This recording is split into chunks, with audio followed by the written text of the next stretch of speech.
Hello, Draupadi educator channel पर आप सभी का स्वागत है। आज मैं चर्चा करने जा रही हूँ बीएड के pedagogy of modern Indian language, जिसमें 4 यूनिट को पढ़ना है। 4 यूनिट में प्रथम यूनिट में है the child development and it relationship to language. Second है the nature of the language mother tongue, its sound system, vocabulary system and structure and its writing system. तीसरा है principle and problems of teaching the mother tongue. तो आज मैं चर्चा first unit के प्रथम भाग पर करने जा रही हूँ, अर्थात learning language and development and it relationship to language. Learning language अर्थात भाषा सीखना, child development and its relationship to language अर्थात बच्चों के विकास एवं भाषा के साथ उसका संबंध। बच्चों में भाषाई ज्ञान का विकास एक महत्वपूर्ण प्रक्रिया है जो उनके शिक्षा और व्यक्तिगत विकास में मदद करती है। भाषाई ज्ञान के अभाव में बच्चों का सामाजिक सांस्कृतिक अधिक विकास पूर्ण रूप से संभव नहीं है। बच्चों के भाषाई ज्ञान प्राप्ति में अनेक शारीरिक और मानसिक क्रियाएं सम्मिलित होती हैं, जैसे श्रवण इंद्रियों द्वारा भाषा का ज्ञान। श्रवण इंद्रियों द्वारा भाषा का ज्ञान अर्थात बच्चा शुरुआत में जो है वह सुनकर सीखता है। जब बच्चा हमारे पास होता है तो क्या करता है, वह जो हम बातचीत करते हैं वह उसका कान सुनता है और उसके माध्यम से वह सीखता है। जिसकी श्रवण शक्ति जितनी ही तेज होगी वह किसी के द्वारा उच्चारित भाषा को उतनी ही शीघ्रता से ग्रहण करेगा और उस सुने हुए शब्द को हृदयंगम करेगा। इसे सुनने और ग्रहण करने की प्रक्रिया में बालक की श्रवणेंद्रियां अपनी मुख्य भूमिका का निर्वहन करती है। बार बार उन शब्दों को सुनकर बच्चा जो है सीखता है और उसका प्रयोग करता है। भाषा का ज्ञान शुरुआत में प्राप्त करने के लिए श्रवणेंद्रिय जो है वह सहायता करती है, अर्थात सुना हुआ ज्ञान मस्तिष्क तक शीघ्रता से पहुंचता है। जो कुछ भी हम सीखते हैं, सुनते हैं, वह हमारे मस्तिष्क तक जल्दी से पहुंच जाता है। दूसरा पॉइंट है उच्चारण अथवा बोलने का अभ्यास। सर्वप्रथम जब बच्चा छोटा होता है तो उस समय बच्चे जो होते हैं वह क्या करता है, वह निरर्थक ध्वनियों का उच्चारण करता है और धीरे धीरे वह सार्थक ध्वनि का उच्चारण करने लगता है। जैसे शुरुआत में जब छोटा 2 साल 2.5 साल का बच्चा होता है तो उस समय पानी को वो मम बोलता है या कुछ लेने के लिए अपने अनुसार वह शब्द का निर्माण कर लेता है। फिर आगे जा कर के जब बच्चा धीरे धीरे सुनता है, सुन करके जब अपने परिवार से या आसपास के लोगों के द्वारा उच्चारित भाषा को सुनता है और उसका कान ग्रहण कर लेता है, फिर मुंह के द्वारा उच्चारण का अभ्यास करता है। उच्चारण के समय बच्चे का ओठ, तालु, दांत, जीभ और कंठ के द्वारा अलग अलग प्रकार से प्रयोग करने का अभ्यास करता है। इसके बाद आगे जो होता है, आगे की क्रिया है पढ़कर सीखना। जब बच्चे का विकास जो है 3 साल 4 साल या 5 साल का हो जाता है तो उसमें क्या होता है, बच्चे को अक्षरों की विधिवत जानकारी हो जाती है और अक्षरों के विधिवत ज्ञान प्राप्त करने के उपरांत बालक जो है शब्द का ज्ञान प्राप्त करता है, फिर वाक्य का ज्ञान प्राप्त करता है।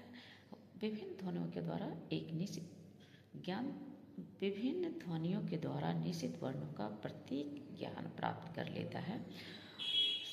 उसके बाद जो है उसके परिणाम स्वरूप बालक बच्चा जो है गति एवं लय के साथ बिना रुके हुए लगातार पढ़ने लगता है। पढ़ना भी दो प्रकार से हो सकता है, बोलकर पढ़ना या फिर मौन अध्ययन के द्वारा पढ़ना। बोलकर पढ़ना मतलब शब्द को उच्चारित करके बच्चा पढ़ता है। और जब बच्चा एक समय प्राप्त कर लेता है तो वह क्या करता है, देख करके किताब को देखता है और वह मन के अंदर उसको पढ़ता जाता है। उसके बाद चौथा पॉइंट आता है लिखकर भाषा सीखना। एक उम्र के बाद अर्थात बच्चे का विकास जैसे जैसे आगे की ओर बढ़ता जाता है, वहाँ पर फिर बच्चा लिखना पढ़ना जब सीख लेता है तो वहाँ उसके बाद बारी आती है लिखने की। और बच्चा जो है लिखकर भी अपने भाषाई ज्ञान को सीखता है। लिखने में बालक के मस्तिष्क के साथ साथ उसकी मांसपेशियां भी सक्रिय होती है। बच्चे ध्वनि चिन्हों को लिखना प्रारंभ कर देता है। लिखने की प्रक्रिया में आँख और उंगलियों के मध्य सामंजस्य बिठाना पड़ता है। बच्चा का लिखित रूप से ज्ञान प्राप्त करने के लिए इसका निरंतर अभ्यास करना जरूरी होता है। अगर अभ्यास में कमी होती है तो वह प्रत्येक चिन्ह अक्षर का प्रत्येक चिन्ह के रूप में जो है उसमें परेशानी होती है। अब हम इसको इस रूप में भी हम कर सकते हैं कि सु बो प लि, अर्थात बच्चा जो है शुरुआत में सुनकर सीखता है, उसके बाद बोलता है, फिर वो पढ़ना सीखता है, उसके बाद पुनः वह लिखकर उस भाषाई ज्ञान का अर्जन करता है। अब हम बात करते हैं बच्चे के विकास का भाषा के साथ संबंध, अर्थात बच्चे का विकास जो है उसका संबंध भाषा के साथ कैसे होता है। तो भाषा एक निरंतर ही परिवर्तनशील प्रक्रिया है। भाषा जो है हमेशा लगातार परिवर्तनशील बदलती रहता है, अर्थात परिवर्तन जो है भाषा का अनिवार्य गुण है। अनुकरण करने के भाषा के रूप में परिवर्तन होते रहता है। अनुकरणीय व्यक्ति से अनुकरणकर्ता के शारीरिक मानसिक भिन्नता ही अनुकरण प्रक्रिया में भिन्नता ला देती है और भाषा परिवर्तन होता रहता है। इसके अतिरिक्त भाषा के जगह जगह पर घिसने और बाह्य प्रभावों के कारण भी भाषा भाषियों के संपर्क एवं उनकी भाषाओं के प्रभाव से भाषा में परिवर्तन होता रहता है। उसके आगे दूसरा संबंध है, भाषा परंपरागत है, व्यक्ति उसका अर्जन कर सकता है, उत्पन्न नहीं। भाषा जो है परंपरागत है, व्यक्ति उसका अर्जन कर सकता है लेकिन वह उत्पन्न नहीं कर सकता है। भाषा एक परंपरागत संपत्ति है। बालक का जन्म के साथ ही प्रकृति रूप से बोलने की शक्ति लेकर के आता है और अपने माता पिता से सर्वप्रथम अपनी मातृभाषा को सीखता है। बच्चा जो है भाषा सीखने में तर्क और ज्ञान का प्रयोग नहीं करता है। जब उसे किसी शब्द का ज्ञान करा दिया जाता है तब वह उसे ज्यों का त्यों मान लेता है। व्यक्ति या बच्चा जो है भाषा को जन्म नहीं दे सकता है, पर प्रचलित भाषा जहाँ की प्रचलित भाषा है उसको वह सीख सकता है और उसके विकास में वह सहायता कर सकता है। भाषा का अस्तित्व जो है समाज और परंपरा से ही संभव है। मतलब कि जिस समाज में हम रहते हैं वहाँ पर उस भाषाई विकास का प्रभाव होता है।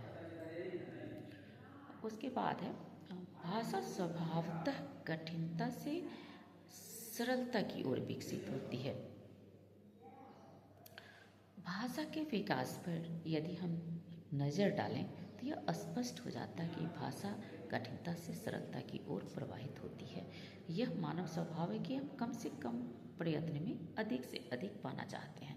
मतलब हम प्रयास कम करें और हमें अधिक से अधिक अर्जन हो जाए, और इस स्वभाव के अनुसार वह भाषा के प्रयोग में भी सरलता की ओर अग्रसर होता है।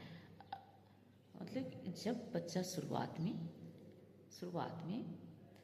जो है, जब भाषा का वह सीखता रहता है उस समय वह उसे कठिन लगता है, और लेकिन जैसे जैसे भाषा का विकास उसका होता जाता है और वह सीखता जाता है तो वह आसानी से आगे की ओर से बढ़ जाता है।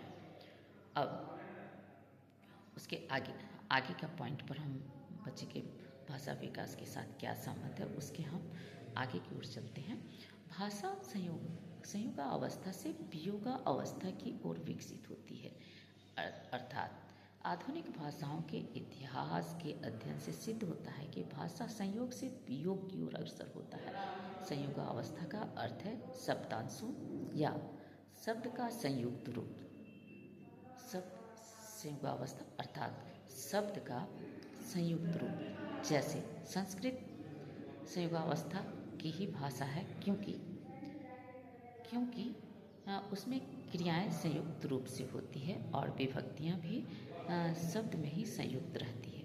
हिंदी में विभक्ति शब्द से विमुख हो गई है। हिंदी में जो है विभक्ति शब्द से विमुख हो गई है और क्रिया का रूप भी विमुख अवस्था में है।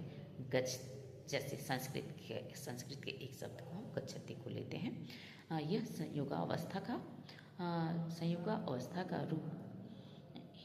रूप हिंदी में है जाता है, वियोगा अवस्था का उदाहरण है। हिंदी में जाता है वियोगा अवस्था का उदाहरण है। गच्छति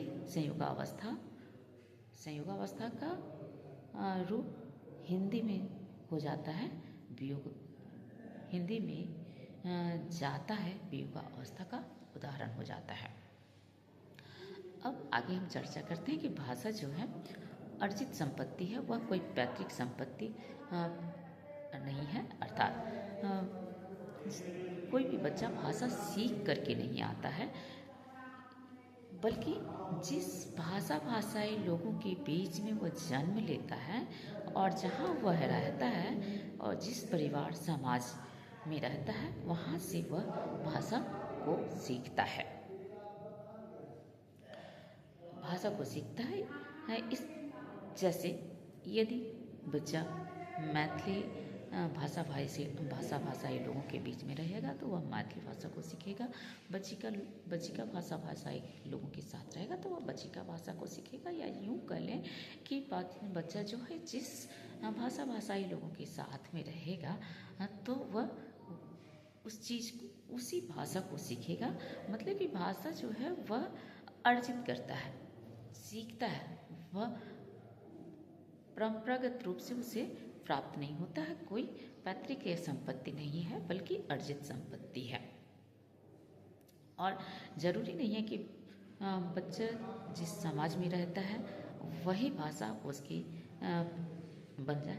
आगे जाकर के बच्चा द्विभाषी भी हो सकता है। बच्चे जितने जगह पर जाता है उतने तरह की भाषाओं को सीखता है। तो भाषा अर्जन करने की क्रिया है। हम चाहें तो जितनी भाषाओं को अर्जित कर सकें। Thank you.